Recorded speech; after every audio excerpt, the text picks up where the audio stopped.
민족 고위병절 설날입니다. 모든 성도님들의 가정에 하나님 주시는 큰 은혜가 가득하시기를 주님의 이름으로 축복합니다. 영혼을 위한 닭고기 스프라는 책이 있습니다.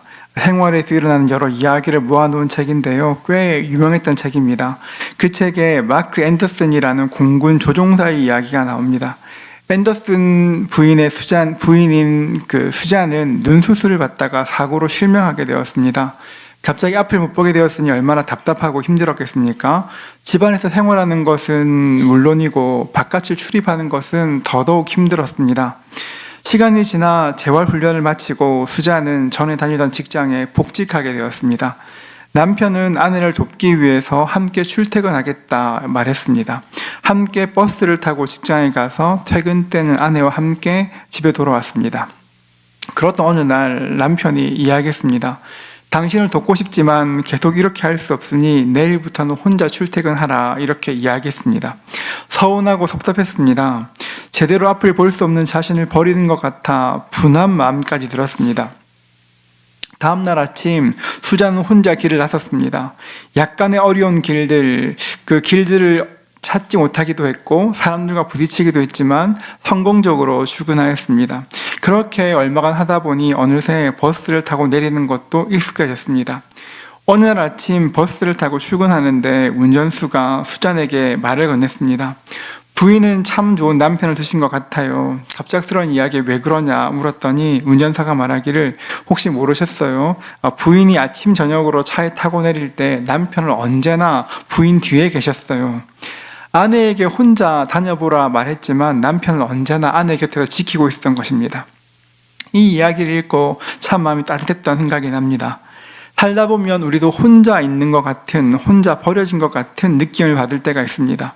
꼭 어떤 일이 있어 그런 것이 아니라 사람 사는 것이 그렇습니다.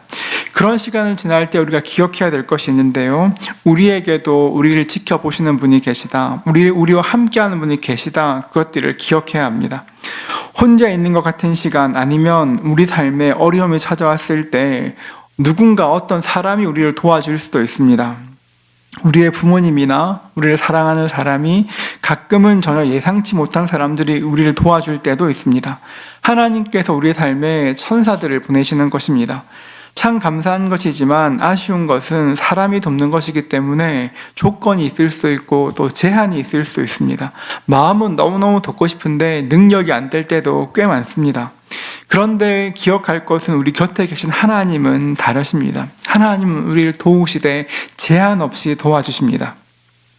오늘 말씀에 등장한 하갈도 그렇습니다. 말씀을 보면 하갈에게는 도울 사람이 없었습니다. 심지어 미움받기도 하였습니다. 그런데 하갈에게는 하나님이 계셨습니다. 하나님은 하갈을 바라보셨고 하갈을 도와주셨습니다. 하나님께서 아브라함 부르실 때 약속하셨습니다. 내가 너에게 많은 자녀를 주겠다고, 너를 통해 큰 민족을 이루겠다고, 나라를 이루겠다고 말씀하셨습니다.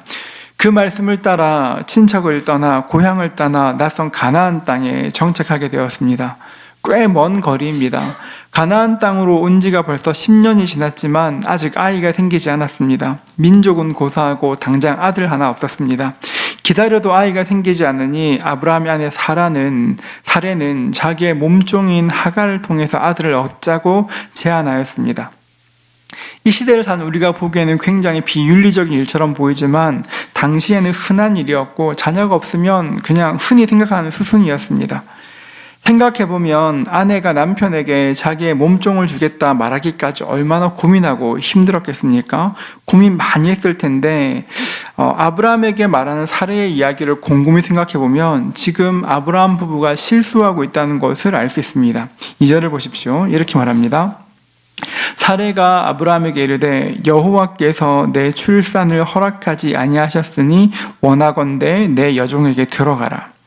여러분, 아이가 생기지 않습니다. 그 이유를 사레는 어떻게 분석합니까?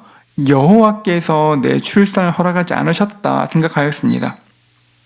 어려운 일을 만날 때, 어려운 관계 속에 있을 때 우리는 그 관계와 상황에 몰입되기 쉽습니다.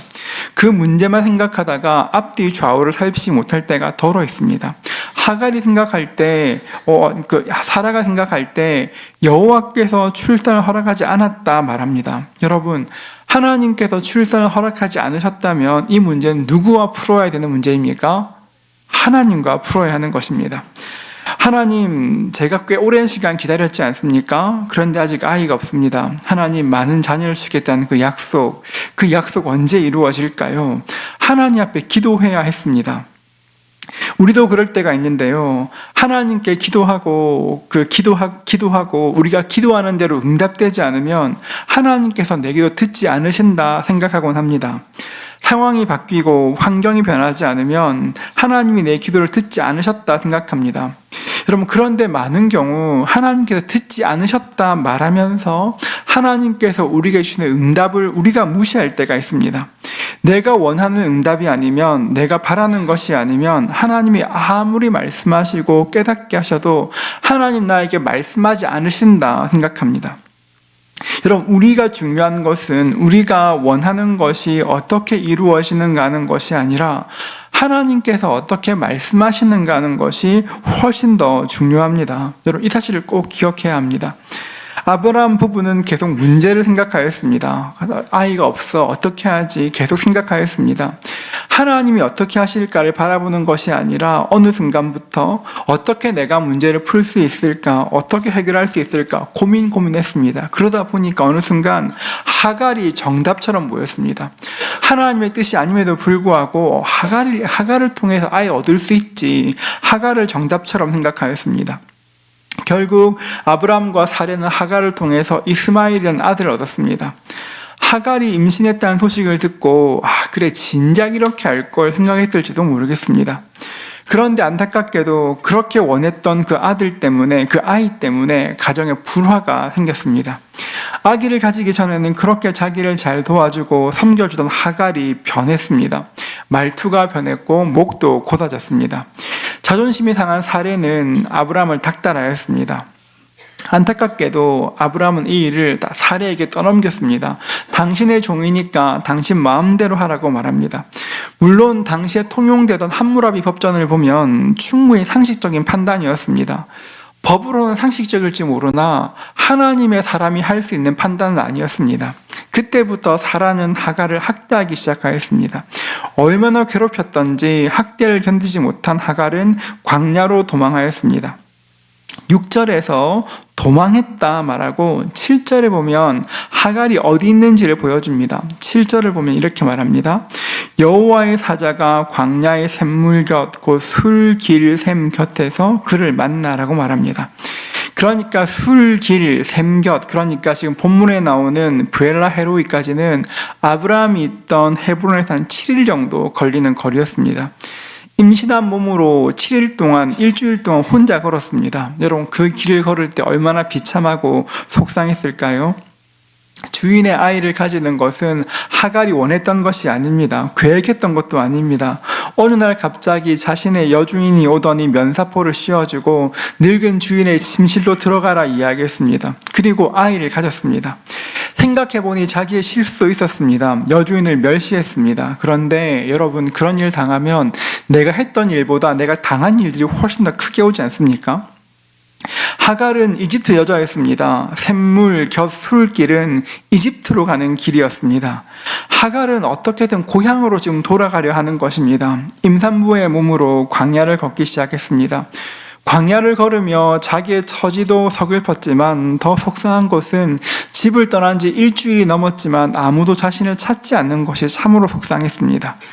같이 살고 있지만 자기만 혼자 동떨어진 것처럼 섬처럼 느껴졌습니다. 그때 여호와의 사자가 찾아오셨습니다. 7절 말씀인데요. 우리 7절 같이 한번 읽도록 하겠습니다. 함께 읽습니다. 여호와의 사자가 광야의 샘물 곁 곧 술길 샘 곁에서 그를 만나. 만나다는 말은 히브리어로 마사인데 이 단어가 창세기 8장 9절에 사용됩니다. 한번 보십시오. 온 지면에 물이 있으므로 비둘기가 발 붙일 곳을 찾지 못하고 방주로 돌아와 그에게 오는지라. 큰 홍수 후에 노아는 방주에서 물이 얼마나 줄었는지 보기 위해서 비둘기를 날려보냈습니다. 여러분, 쉴 곳을 찾아 비둘기가 얼마나 열심히 날았을까요? 하루 종일 날았을 것입니다. 비둘기가 발붙일 곳을 찾다 할 때 사용된 단어가 본문의 마사입니다. 구약 성경에서 여호와의 사자는 일반적으로 하나님을 지칭하는 말입니다. 여호와의 사자와 하갈이 만났다는 것은 우연히 만난 것이 아니라 하나님이 찾고 찾으셔서 하갈에게 가셨다는 것입니다. 집을 떠난 지 벌써 7일이 되었고 아무도 자기를 찾으러 오지 않았지만 하나님은 하갈을 기억하셨고 하갈에게 찾아오셨습니다. 하갈을 만난 여호와의 사자가 이렇게 말합니다. 8절 상반절 보십시오. 이르되 사레의 여종 하갈아. 우리말 성경에는 사레의 여종 하갈아 되어 있지만 히브리어 성경은 어순이 다릅니다. 하갈, 사레의 여종 되어 있습니다. 하갈을 찾아오셔서 하나님께서 하갈의 이름을 불러주셨습니다. 김춘수 시인은 그 꽃이란 시에서 내가 그의 이름을 불렀을 때 그에게는 나에게로서 와서 꽃이 되었다 말하지 않습니까? 이름을 부른다는 것은 존재를 인정하는 것입니다. 센과 치히로의 행방불명이라는 애니메이션이 있습니다. 미야자키 하야오 감독의 작품인데요. 이 애니메이션에 보면 욕망에 사로잡혀 존재를 잃어버리고 결국 다른 모습으로 변한 여러 존재들이 등장합니다. 치히로의 부모가 그랬던 것처럼 식욕에 사로잡힌 사람은 돼지가 되기도 하고 허영에 사로잡힌 사람은 가오나시가 되기도 합니다. 나태에 사로잡힌 사람은 굴뚝 속의 검댕이가 되어서 평생 동안 어둠 가운데 고통받습니다. 여러분, 이 애니메이션에서 가장 중요한 것은 이름입니다. 왜냐하면 본래의 모습으로 회복되는 유일한 방법이 이름을 기억하는 것이기 때문에 그렇습니다. 이들은 이름을 기억하며 회복됩니다. 하갈도 그랬습니다. 하나님께서 찾아오셔서 하갈의 이름을 불러주셨습니다. 지금까지 하갈의 모든 관계는 기능이었습니다. 사레를 만나기 전에는 이집트 왕 파라오의 종이었고 아브라함이 떠날 때 선물로 이렇게 주어졌습니다. 아브라함의 집에 왔더니만 사레의 몸종이 되었고 결국은 지금 이런 신세가 되었습니다. 모든 사람들은 하갈을 대할 때 기능으로 되었습니다. 그런데 하나님만은 찾아오실 때 기능이 아니라 관계로 찾아오셨습니다. 잊혀진 인생인 줄 알았습니다. 아무도 자기를 사랑치 않는다 생각했습니다. 그런데 하나님께서 그 존재를 인정해 주셨습니다. 하갈의 이름을 부르신 하나님께서 말씀하십니다. 8절 상반절 보십시오. 이르되 사레의 여종 하갈아. 이름을 듣고 너무 감동했는데 곧 부르시기를 사레의 여종이라 부르셨습니다. 사레, 그 주인의 이름을 듣는 순간 가슴이 철렁했을 것입니다. 놀란 하갈에게 하나님이 질문하십니다. 8절 중반절 보십시오. 이르되 사레의 여종 하갈아, 내가 어디서 왔으며 어디로 가느냐? 내가 어디서 왔으며 어디로 가느냐 질문합니다. 이 말씀은 단순한 질문이 아닙니다. 내가 어디서 왔으며 어디서 왔니 묻는 것, 떠나온 장소를 묻는 것이 아닙니다. 과거에 대한 질문입니다. 너의 지나간 과거를 생각해 보라는 것입니다. 내가 어디로 가느냐, 이 질문 역시 어디로 갈지 장소를 묻는 것이 아닙니다. 너의 미래는 어떠할 것이냐 묻는 것입니다. 하나님께서 질문하시는 것은 내가 이제까지 살아온 삶과 앞으로 살아갈 삶이 어떠할지 생각해 보라는 것입니다. 8절에서 이렇게 말합니다. 나는 내 여주인 사레를 피하여 도망하나이다. 여러분, 당시 사회에서 도망간 노예임이 밝혀지면 당장 죽임당할 수 있었습니다. 그런데도 하갈은 나는 노예였다고, 내 주인 사레를 피해 도망하고 있다고 말했습니다. 자신이 어떤 위치에 있는지를 정확히 인정한 것입니다. 하갈의 이야기를 듣고 하나님이 말씀하십니다. 9절 말씀 우리 같이 읽어볼까요? 9절을 같이 읽습니다. 여호와의 사자가 그에게 이르되 내 여주인에게로 돌아가서 그 수하에 복종하라. 세번역 성경 9절을 이렇게 번역합니다. 주님의 천사가 그에게 말하였다. 너의 여주인에게로 돌아가서 그에게 복종하며 살아라. 이 말씀을 듣는 순간 어쩌면 자기 귀를 의심했을지도 모르겠습니다. 사레에게 핍박받아 학대받아 도망하였습니다. 얼마나 힘들었으면 임산부가 집을 나왔겠습니까? 그런 하갈에게 다시 돌아가라 하셨습니다. 어이없기도 했고 서운하기도 했을 것입니다. 하갈의 입장에서 보면 하나님은 아브라함이나 사라 같은 그런 주인공들만 좋아하시지 나 같은 사람 별로 관심 없으셔. 하나님 진짜 내 마음 몰라. 이렇게 생각했을지도 모르겠습니다. 그런데 히브리어로 말씀 읽어보면 복종하라, 이 말씀은 어바나라는 단어인데 다른 뜻을 보면 겸손케 하다, 스스로 낮추다의 뜻이 있습니다. 내 주인에게로 돌아가라는 말은 단순히 사례는 주인이고 너는 종이니까 그 말 들어야 돼 말씀하시는 것이 아닙니다. 독한 마음 먹고 그 자리 지켜야 돼 말하는 것도 아닙니다. 어디에 와서 어디로 가느냐 이 질문이 위치에 대한 말씀이었던 것처럼 복종하라는 것도 위치에 대한 말씀입니다. 너 지금 있는 곳에서 떠나고 싶지, 도망가고 싶지, 그런데 내가 어디에 있어야 될지, 어떤 태도를 가져야 될지 생각해봐 말씀하시는 것입니다. 하갈은 집을 떠날 때 자기가 없어지고 나면 집에 큰 소란이 일어날 줄 알았습니다. 아브라함이 그렇게 좋아했었으니까요. 아브라함이 속상해할 것이라 생각했습니다. 그래서 나름대로 극단적인 방법을 선택한 것이었습니다. 여러분, 그런데 안타깝게도 그런 사례가 하갈이 기대했던 방법들은 이루어지지 않았습니다. 세상은 그렇게 흘러가지 않습니다.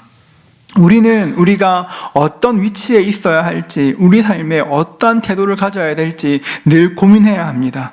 고민할 때 그 상황에서 내 삶을 고민하는 것이 아니라 하나님과 함께 내 삶은 지금 어디로 있는가, 어디로 가야 하는가, 하나님과 함께 인생을 고민해야 되는 것입니다.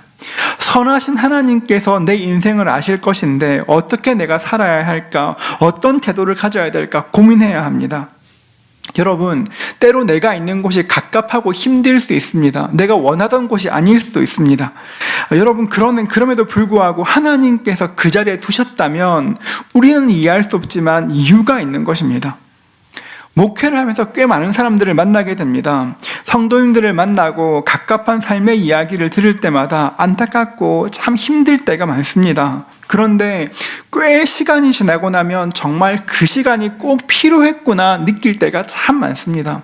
제 인생도 그렇습니다. 이해 못할 일들이 있었고 왜 그럴까 생각했지만 돌아보니까 그 시간이 참 중요했던 것들을 알 수가 있습니다. 여러분, 갑갑한 상황에서 어떤 태도를 가져야 될지, 어떻게 해야 될지 고민하는 것은 그냥 세상 사람들이 보기에 좋은 사람으로 성질도 부르지 말고 허허 웃으며 그냥 사람 좋은 척 하라는 것이 아닙니다. 그 문제에 온전히 몰입되는 것이 아니라, 그 문제가 아니라 시선을 계속 하나님께로 두라 말하는 것입니다. 아브라함과 사라가 실패했던 이유가 무엇입니까? 하나님께서 출산 허락지 않으셨지 알았지만 자기의 힘으로 해결하다가 그렇게 되지 않았습니까? 하갈도 똑같은 것입니다. 훨씬 더 상황은 안 좋았지만 억울했지만 무턱대고 광야로 나간 것은 어쩌면 힘없는 자기의 정당성을 주장하는 마지막 애씀이었을 수도 있습니다. 아무도 없는 광야에서 하나님은 하갈과 만나셨습니다. 하나님을 만나고 하갈은 이렇게 고백합니다. 13절과 14절 말씀 우리 같이 읽겠습니다. 함께 읽습니다.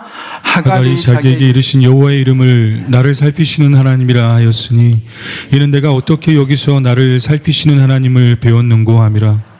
이러므로 그 샘을 부엘라 헤로이라 불렀으며 그것은 가데스와 베레 사이에 있더라. 히브리어 성경으로 보면 13절은 감탄문으로 되었습니다. 오, 내가 광야에 홀로 있다고 생각했는데 하나님은 내가 여기 있어도 바라보시는 분이구나. 감탄문입니다. 너무 억울했는데 희망도 없다 생각했는데 하나님은 그럼에도 불구하고 자기를 보고 계셨다는 것을 알게 되었습니다. 모두에게 무시받는 이집트 여자 노예, 학대받고 쫓겨나도 아무도 찾지 않는, 관심을 두지 않는, 아무도 자기에게 관심이 없는 것 같지만 하나님은 관심을 가지고 계셨고 보고 계셨습니다. 하나님께서 지금 우리의 형편을 보고 계시다, 이것을 기억하는 것은 우리의 생활을 완전히 바꿉니다.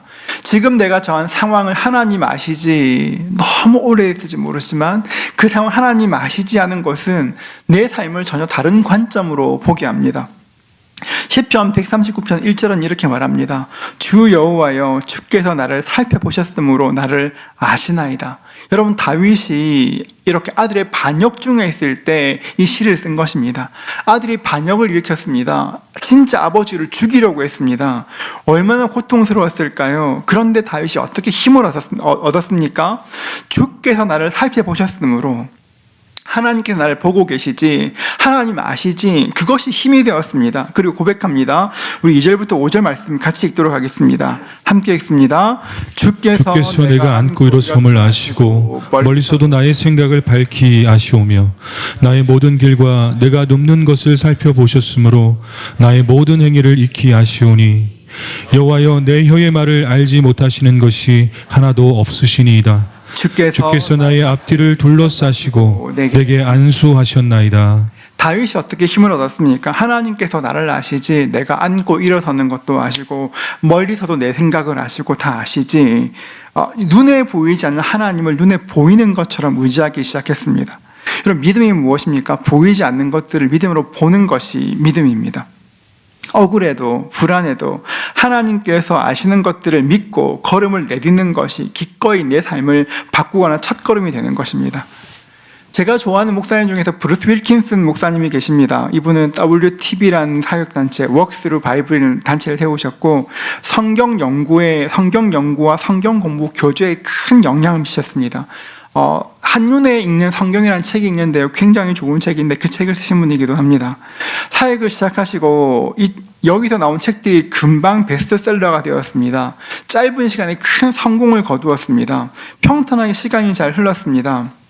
사역단체를 세우고 25년쯤 되었을 때 여러 문제가 하나씩 생기기 시작하였습니다. 교제에 대한 평들도 있었지만 더욱더 치명적이었던 것은 목사님에 대해 확인되지 않은 루머들이 떠돌기 시작하였습니다. 재정에 대한 것들, 이성에 대한 것들, 이런 발 없는 말이 천리가는 것처럼 그 소문은 삽시간에 확대되었고 그 소문 때문에 자신이 설립한 그 단체에서 사임해야 될 지경이 되었습니다.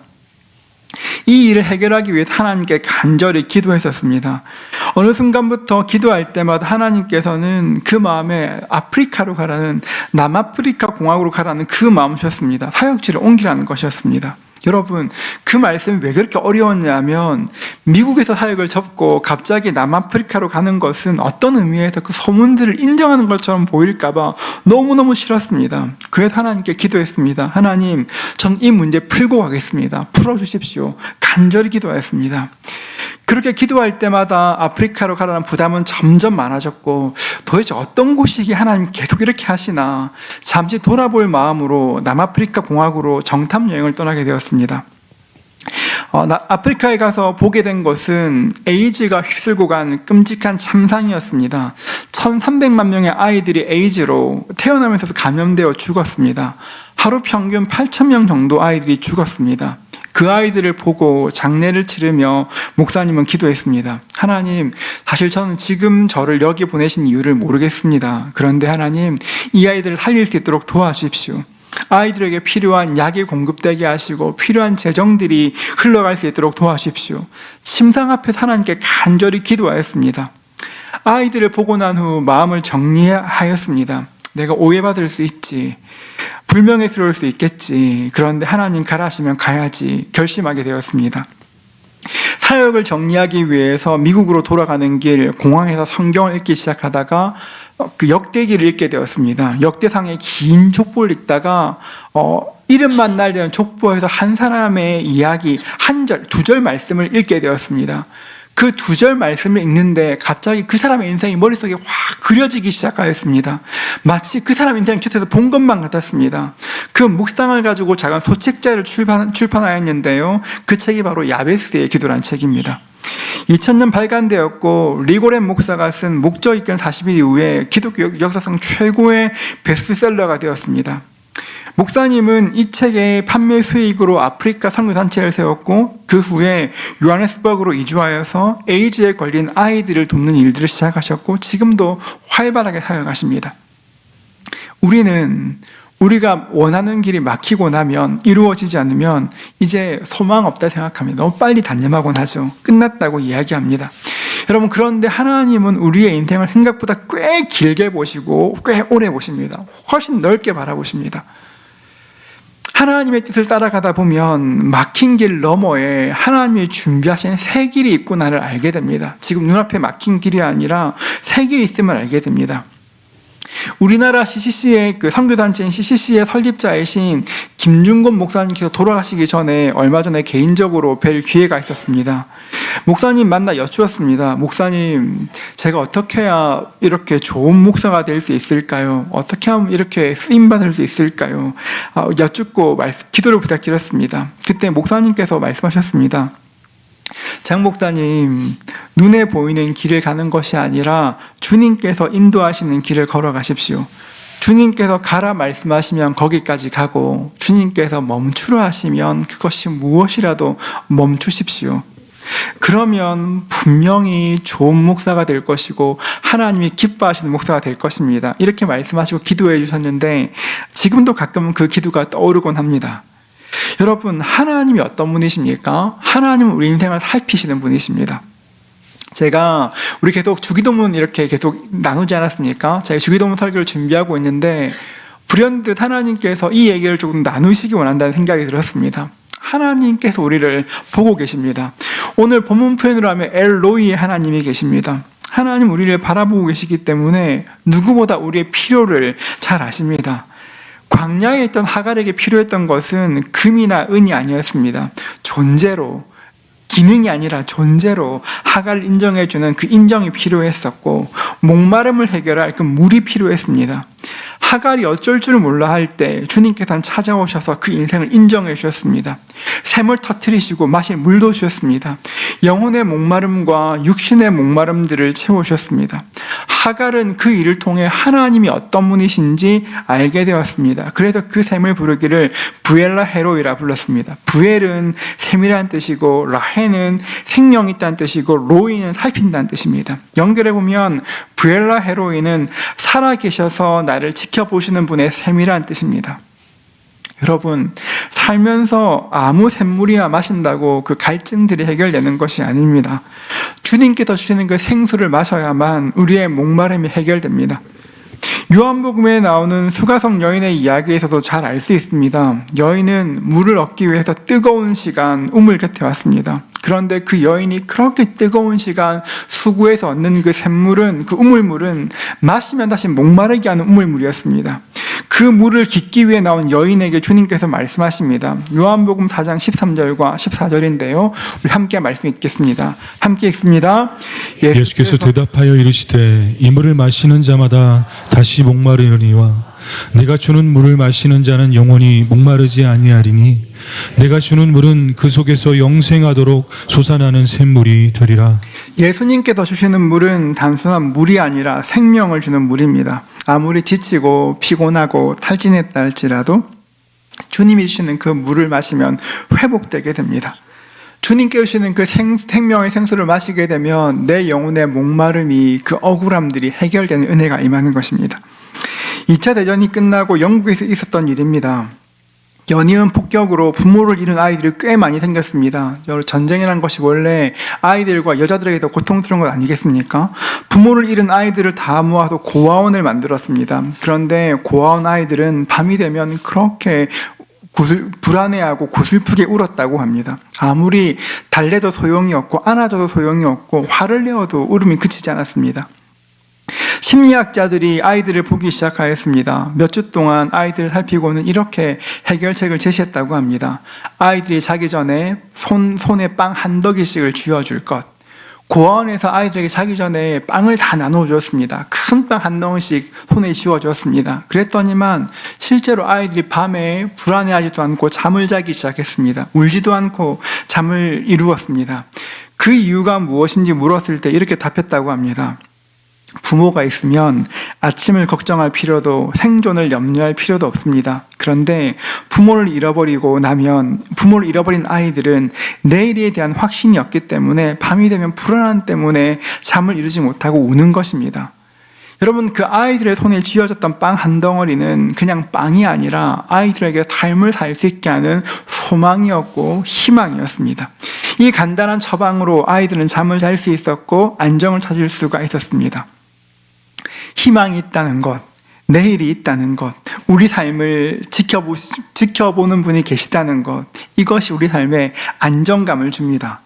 성경은 말합니다. 하나님이 우리를 바라보신다 말합니다. 우리를 고아처럼 버려두지 않으시겠다 약속합니다. 아무도 도와주는 사람이 없는 것 같고 외롭다고 한탄하는 사람이 있습니다. 어떤 사람들은 하는 것마다 왜 이렇게 안 될까, 그런 분도 계십니다. 그런데 우리가 기억해야 될 것이 무엇입니까? 하나님께서 바라보신다는 것입니다. 우리의 아버지는 결코 빈손으로 우리를 울게 만들지 않으십니다. 우리를 바라보시고 우리의 작은 신음에도 응답하십니다. 우리 12절 말씀 같이 한번 읽어볼까요? 함께 읽습니다. 그 그가 사람 중에 들나귀 같이 되리니 그의 손이 모든 사람을 치겠고 모든 사람의 손이 그를 칠지며 그가 모든 형제와 대항에서 살리라 하니라. 하나님께서는 이스마엘이 사람 중에서 들나귀같이 되게 하겠다 말씀하셨습니다. 들나귀, 여러분 백마도 아니고 들나귀, 별로 어감이 좋지 않은 것 같습니다. 여러분 들나귀처럼 된다는 게 무엇을 의미할까요? 하나님은 하갈을 찾아오시면서 사레의 종이라고 별로 달갑지 않은 그 이름으로 부르셨습니다. 종은 속박의 상징입니다. 종은 자유가 없습니다. 내가 종으로 태어나고 싶어 종으로 태어난 것이 아닙니다. 그런데 하나님께서 말씀하시기를 내 자녀는 들나귀 같을 것이라 말씀하십니다. 들나귀는 사람들에 의해서 길들여지지도 않고 사육되지도 않습니다. 들나귀는 누구의 간섭도 받지 않고 자유롭게 살아갑니다. 너는 이집트에서 종이 되었고 너의 의사와 상관없이 왕에 의해서 가나안 사람에게 선물로 주어졌고 너의 의사와 상관없이 주인의 아들을 배웠지만 너의 아들은 자유로울 것이라고 하나님께서 약속하시는 것입니다.